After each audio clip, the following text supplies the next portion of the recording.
अस्सलाम वालेकुम। सॉरी मुबरा, थोड़ा सा जो है ना बीच में थोड़ा सा जो इशू हुआ है। अच्छा चलो हम स्टार्ट करते हैं पॉलिटिकल साइंस से, ठीक है। और अगर आपको कहीं भी इशू आते हैं ना तो आप मुझे चैट बॉक्स में कर देना। लेकिन अगर ज्यादा इशू आएगा तो क्वेश्चन नोट कर लेना। हम ऐसा करेंगे कि हम एंड पे ना उसको डिस्कस कर लेंगे, ठीक है।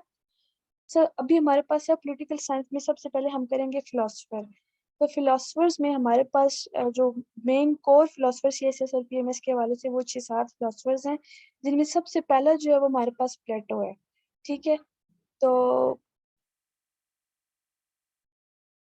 प्लेटो में जो है वो हमारे पास उसका जो एरा है वो 427 से 347 तक है, ठीक है, बीसीए बिफोर क्रिस्ट, ठीक है।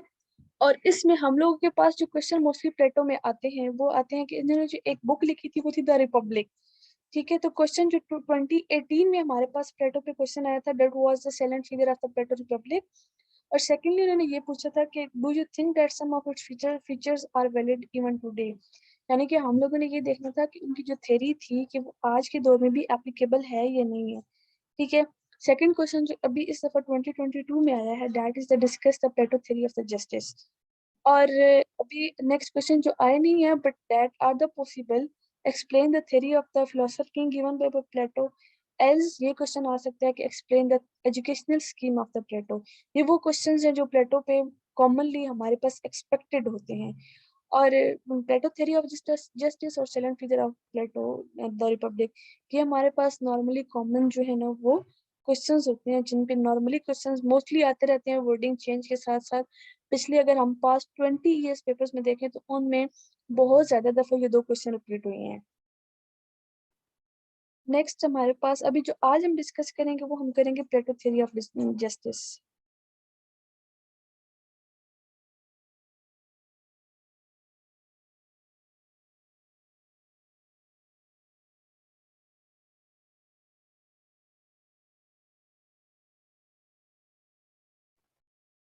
अच्छा, discuss the Plato theory of justice है हमारे पास, ठीक है। उसमें हम लोगों ने ये करना है कि सबसे पहले तो हम लोगों ने उसका मतलब जब भी क्वेश्चन हमारे पास आता है ना तो हमें उसका इंट्रोडक्शन देना होता है। और इंट्रोडक्शन में हम लोग क्या करते हैं कि उसकी जितनी भी डिटेल होती है ना क्वेश्चन से रिलेटेड वो हमने दे देनी होती है।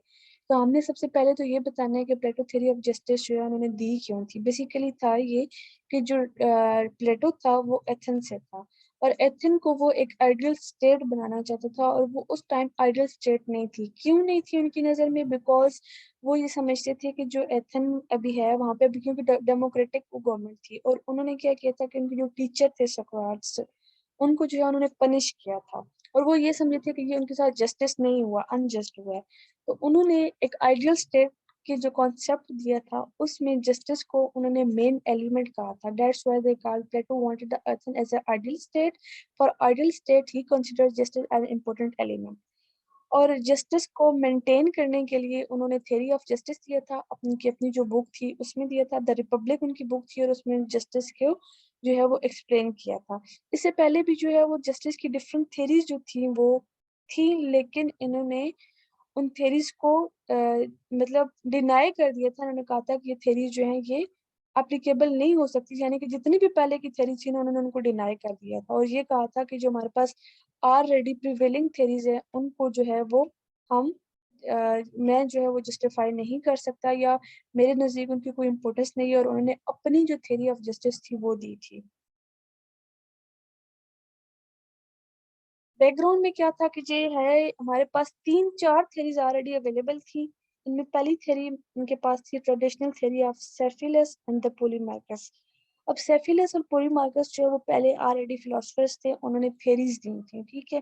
जो सेफिलस था उसने ये कहा था कि जस्टिस जो है वो बेसिकली ट्रुथ बताना, ठीक है, टेलिंग ट्रुथ एंड पेन डेब्ट, यानी कि किसी का कर्ज देना और सच्चाई बताना जो है वो हमारे पास जो है वो जस्टिस कहलाता है। लेकिन जो प्लेटो था इसने इसको क्रिटिसाइज किया था। इसने कहा था कि नहीं, अगर हम ये करेंगे कि किसी को ट्रुथ बताएंगे, तो अगर कोई ऐसा सोल्जर होगा जो किसी जो एनिमी के पास अगर चला जाता है और उससे कुछ पूछा जाता है, और अगर वो ट्रुथ बता देता है, because that is a justice, वो जस्टिस करता है, अगर वो ट्रुथ बता देता है तो वो हमारे कंट्री के लिए जो है वो हार्मफुल होगा, तो that's why it's not justice. ठीक है। पोलीमार्कस ने फिर इसके बाद जो थ्योरी दी थी, ये इसका बेटा था सेफिलस का। इसने ये कहा था कि हमारे पास जस्टिस ये है कि जो किसी का ड्यू है उसको रिटर्न बैक करो। यानी कि उसने कहा था justice is to give everyone what is his due. तो जो प्लेटो था उसने इसको भी डिनाई कर दिया। तो उसने कहा था कि नहीं, ऐसा नहीं हो सकता, कि इसका मतलब ये है कि अगर आप ये कहना चाहते हो कि अगर किसी ने आपके साथ अच्छा किया है तो आप अच्छा करो, ठीक है, और अगर किसी ने बुरा किया है तो आप उसके साथ बुरा करो। लेकिन जस्टिस का जो मेन एलिमेंट है वो ये है, आप किसी के साथ जो है वो बुरा बिल्कुल भी ना करें। यानी कि आप किसी के साथ doing unjust is not a part of the justice. ठीक है। तो उन्होंने इनकी थ्योरी, जो ट्रेडिशनल थ्योरी थी सेफिलस की और पॉलीमार्कस की, ये दोनों बाप बेटा थे, इनको डिनाई कर दिया था। फिर उसके बाद नेक्स्ट थ्योरी आई थी रेडिकल थ्योरी ऑफ थैलेमार्कस। उन्होंने ये कहा था कि जस्टिस जो है वो स्ट्रॉन्गेस्ट, जो जिसके पास पावर है, जो स्ट्रॉन्गेस्ट बंदा है, उसका इंटरेस्ट है। यानी कि justice is the interest of the strongest. लेकिन प्लेटो ने क्या किया था कि प्लेटो ने इसको भी डिनाई कर दिया था। उन्होंने कहा था कि फॉर एग्जाम्पल, उन्होंने एनालॉजी दी थी कि अगर एक फिजिशियन है, ठीक है, तो फिजिशियन का जो काम होता है वो ये होता है कि वो जो है ना, वो जो पेशेंट उसके पास आते हैं, उनकी जो डिजीज है उसको क्योर करे, ना कि उसका काम ये होता है कि वो सिर्फ पैसा बनाए। सेम इसी तरह जो गवर्नमेंट आती है, गवर्नमेंट का काम होता है कि वो जो पब्लिक के इंटरेस्ट है उनको प्रिजर्व करें।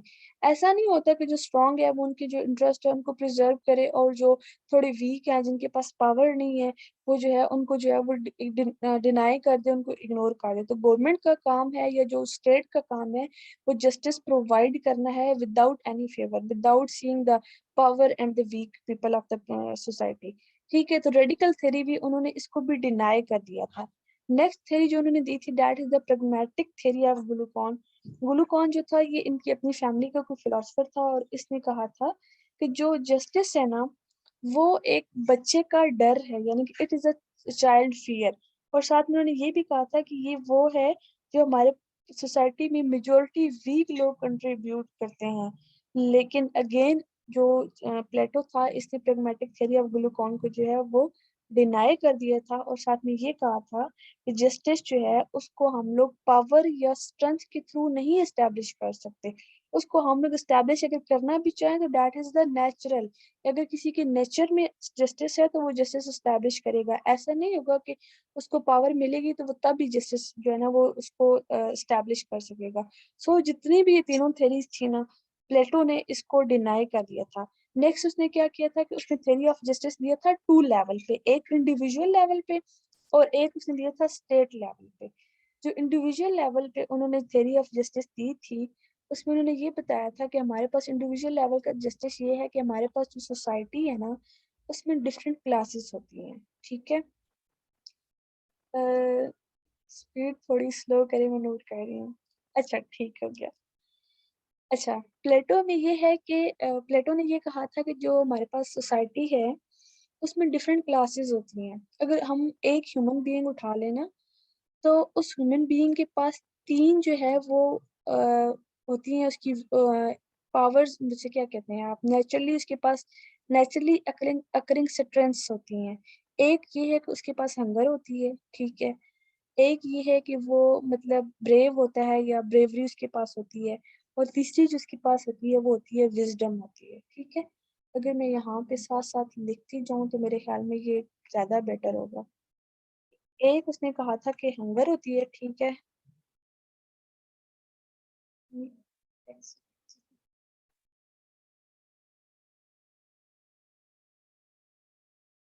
इन्होंने कहा था कि एक इनके पास हंगर होती है, ठीक है।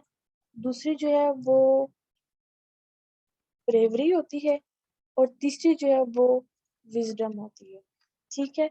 अब इन्होंने कहा क्या था कि जो लोग हंगर वाले हैं ना, उनको क्या करें कि हम लोग उठा के प्रोड्यूसर में डालें, यानी कि ये क्लास हम लोग अलग कर लें।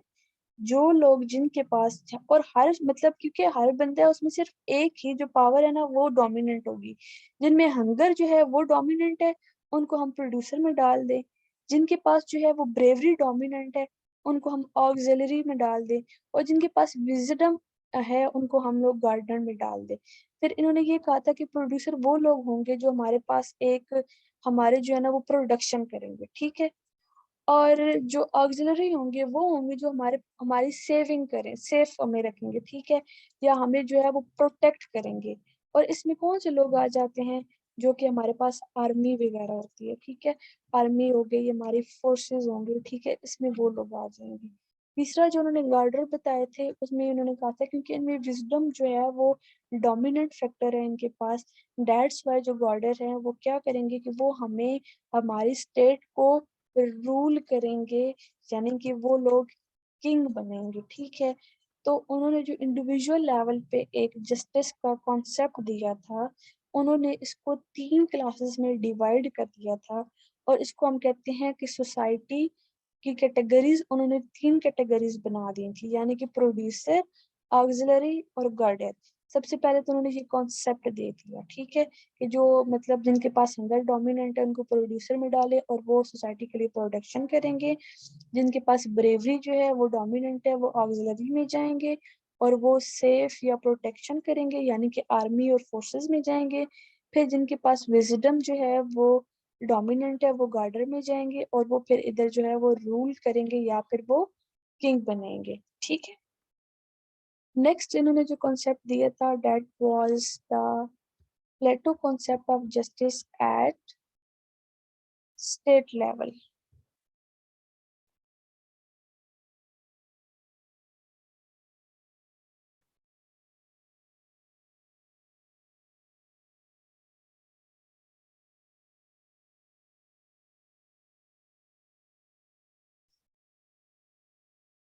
नेक्स्ट इन्होंने जो एक हमने बता दिया कि प्लेटो थ्योरी ऑफ जस्टिस इन्होंने दिया था इंडिविजुअल लेवल पे, और नेक्स्ट इन्होंने दिया था स्टेट लेवल पे। अच्छा, अब इन्होंने ये तो बता दिया था कि हमारे पास जो प्रोड्यूसर है या ऑक्सिलरीज जो हैं वो, या फिर जो हमारे पास विजडम वाले हैं किंग जो हैं वो करेंगे।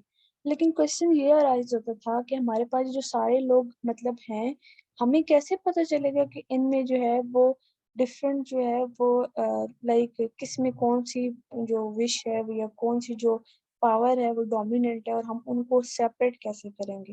तो उसके लिए उन्होंने सबसे पहले जो है ये एजुकेशनल स्कीम दी थी। एजुकेशन स्कीम में उन्होंने 3 स्टेप्स दिए थे, यानी कि जो पहले स्टेप से पास होगा वो आगे जाएगा और जो पहले स्टेप में फेल हो जाएगा वो प्रोड्यूसर में आ जाएगा, ठीक है। फिर उन्होंने सेकंड स्टेप दिया था, सेकंड स्टेप में ये था कि जो पास हो जाएगा वो जो है वो किंग्स की तरफ जाएंगे और जो फेल हो जाएंगे वो ब्रेवरी में जाएंगे, यानी कि इन्होंने 3 स्टेप ऑफ एजुकेशन दे दिए थे और एजुकेशन की एक प्रॉपर स्कीम दे दी थी जिसको उन्होंने एजुकेशन स्कीम कहा गया। और ये हम लोग जो है ना इसके बाद जो नेक्स्ट होगा ना उसमें कम्प्लीटली इसको डिस्कस करेंगे, लेकिन फॉर द टाइम भी यहाँ पे आपने इतना ही लिखना है कि इन्होंने जो है वो 3 स्टेप्स बता दिए थे और उन 3 स्टेप्स के अकॉर्डिंग उन्होंने कहा था कि जो जो एग्जाम्स पास करेगा वो अगले स्टेप में मूव होता जाएगा और जो जो नहीं करेगा वो पिछले स्टेप में रहता जाएगा। और इससे ये होगा कि हमारे पास जो डिफरेंट हमारे पास क्लासेस हैं वो बन जाएंगी, हमें अंदाजा हो जाएगा कि कौन सा जो पर्सन है उसमें कौन सी जो पावर है वो डोमिनेंट है। फिर इन्होंने कहा था कि जो 2 स्टेप्स पास कर जाएगा सबसे एंड तक चला जाएगा वो जो है वो हमारे पास रूल करेगा, किंग बनेगा। फॉर एग्जाम्पल, यानी कि इस थ्योरी को उन्होंने कहा था थ्योरी ऑफ फिलोसफर किंग, यानी कि अगर हमारे पास 8 से 10 लोग, यानी कि बहुत कम लोग ऐसे होंगे जो हायर लेवल तक जाएंगे, अगर 8 से 10 लोग ऐसे हैं जो किंग बने हैं तो उनमें क्या करेंगे कि एक किंग रूल करेगा for the some period, time period, ठीक है। फिर फॉर इट अरसे बाद दूसरा किंग रूल करेगा और बाकी उसके सब ऑर्डिनेट होंगे, ठीक है। ओके ओके, जहां से मैंने ये बता दीजिएगा मुझे। सेकंड ये है कि उन्होंने कहा था कि जिस टाइम में एक किंग जो है वो रूल करेगा बाकी जो होंगे वो उसके सब ऑर्डिनेट काम करेंगे, ठीक है। तो यानी कि इस तरीके से बारी बारी जितने भी किंग बनेंगे वो एक फिलोसफर किंग बनेगा और बाकी उसके अंडर काम करेंगे।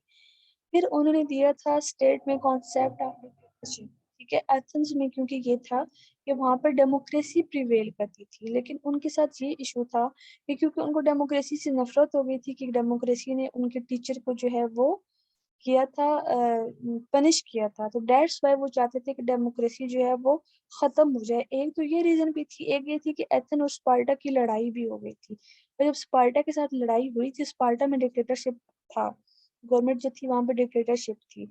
स्पार्टा जो है उसने विन किया था और एथेन को जो है वो डिफीट हो गई थी। तो उनके माइंड में जो ये थी ना एक मतलब था कि जो डिक्टेटरशिप है that is the best form of the government. एक दो इसकी रीजन थी, एक पनिशमेंट ऑफ टीचर की वजह से, उनकी टीचर को जो पनिशमेंट मिली थी। सेकंड ये थी कि स्पार्टा उनकी नजर में जो है वो एक बेटर फॉर्म ऑफ गवर्नमेंट थी, ठीक है। फिर उन्होंने प्रॉपर्टी ऑफ कम्युनिज्म भी दिया था। ये उन्होंने इसके लिए ये कहा था कि जो हमारे पास जो प्रोड्यूसर हैं वो तो हमारे पास निकल गए हैं, ठीक है, लेकिन जो हमारे पास फोर्सेस वाले हैं, ठीक है, और जो हमारे पास किंग है, उनको प्रॉपर्टी बनाने की परमिशन ना दी जाए। इसकी रीजन क्या थी? इसकी रीजन ये है कि अगर तो वो प्रॉपर्टी बनाने लग गए ना, तो फिर ये होगा कि वो जो है वो स्टेट पे इतना ध्यान नहीं देंगे, ज्यादा ध्यान वो अपनी पर्सनल उस पे देंगे, वो प्रॉपर्टी बनाए, ठीक है। और फिर इससे ये होगा कि जो स्टेट होगा उसकी परफॉर्मेंस इफेक्ट होगी, और वो जो है ये काम, अपना जो काम होगा, जो उनकी ड्यूटी होगी, वो वेल परफॉर्म नहीं कर सकेंगे, ठीक है। और फिर उसके बाद उन्होंने यही जो दो थे, फोर्सेस वाले और किंग, इन दोनों के लिए उन्होंने कम्युनिज्म ऑफ फैमिली भी दिया था।